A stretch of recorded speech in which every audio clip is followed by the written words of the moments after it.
Caroline Dowd-Higgins. Welcome to a new episode of Thrive. Today I'll be chatting with Molly McDonald, owner of Body, Mind, and Molly. Come check it out.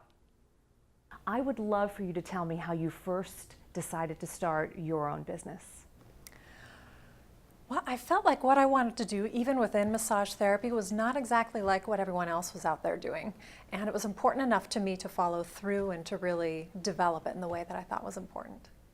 And you talk about the power of healing touch. Tell me a little bit more about that. Sure. Touch is something that's very innate for us, and yet through different cultures and things, we all have different ideas of how it's appropriate to use and not use. But I feel like as a tool, it's an essential thing that our body needs. You know, we are social beings, and so massage is a really great place to incorporate more of that. Molly, you believe that our bodies are designed to be touched through every stage in life. Tell me more about that. Sure. All it takes is seeing a newborn receiving touch and just really attentive holding to them and kind of letting them melt into their bodies, and you realize what an innate need that it is and how easy it is to get a body to respond just through the use of touch. Wow.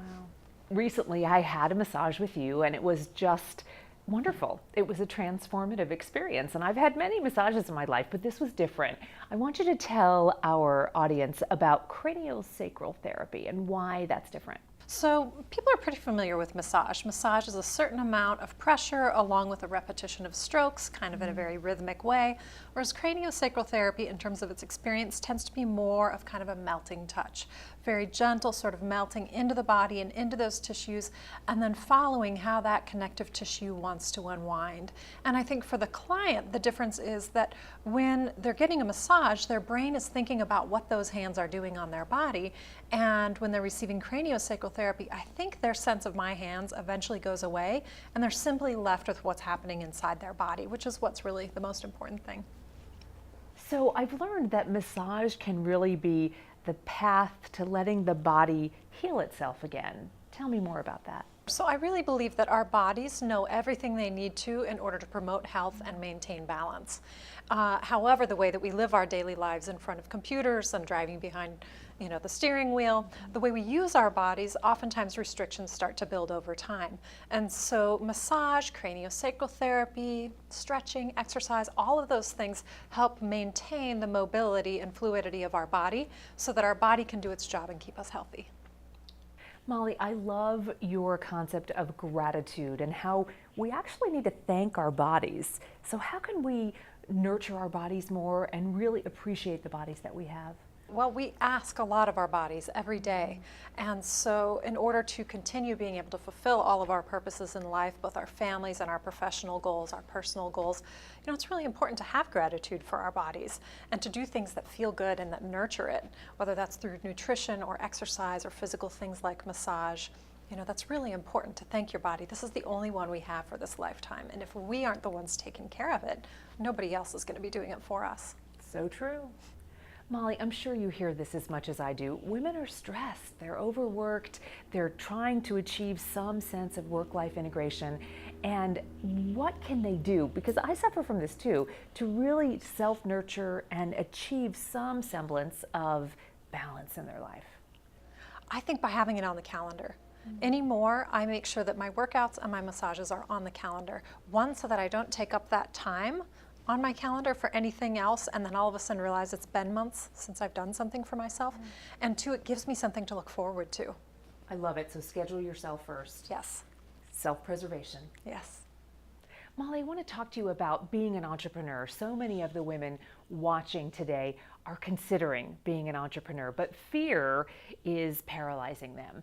And you have learned how to overcome your fear and also how to embrace the art of failure. Tell me more. Yes. So, before I really dove into my business, I was married, and then I came up to the point where I was getting a divorce, and it felt like a natural breaking point for me to really decide what I wanted to do moving forward. And instead of it just being about fear of failure, it became about fear of which failure. And I decided that it was important enough to me to follow my purpose, and that would also allow me to do the things that really mattered to me, which was to be home with my son after school, to make the hours so that I could have my life built around the things that I wanted to do with him. And so that really gave me the courage to go out and do what it was that I needed to do, and to see those tiny successes build on each other over time and prove to me that I was on the right path. Indeed you were. Well done. Molly, so many exciting things are happening in your business, and I know you've got a lot of new initiatives coming down the road. Tell me about that. Yes, so I've been able to help people one-on-one for quite some time now in my business, and I'm really wanting to be able to help more people. And part of what I've been hearing with these families that I've been working with is that they really need more support, and they need it at the times that my office isn't open. So in an effort to make it so that they can bring this wisdom home with them and really have it when they need it, I've created a new e-course, and it's called TAD, Touch a Day. And it's a baby welcoming e-course for new parents, and it helps support them through the first 12 weeks of life. And it's just designed to give them a little tidbit, a little emotional anchor, a little piece of wisdom, a little bit about their baby's development each day as things unfold. And I'm really excited about what that can do for families. Molly, you've shared so many great tips today, but I want you to wrap it up and tell me, what's the one bit of wisdom that you would share with the women who are watching us today? Remember that your body can be your guide, so knowing your body is important. And really tune into yourself when you're trying to make a difficult decision, like whether or not to go for your dreams. Then tune in and see what it feels like inside. And if it has that bubbly, vibrant feeling, you know you're on the right track.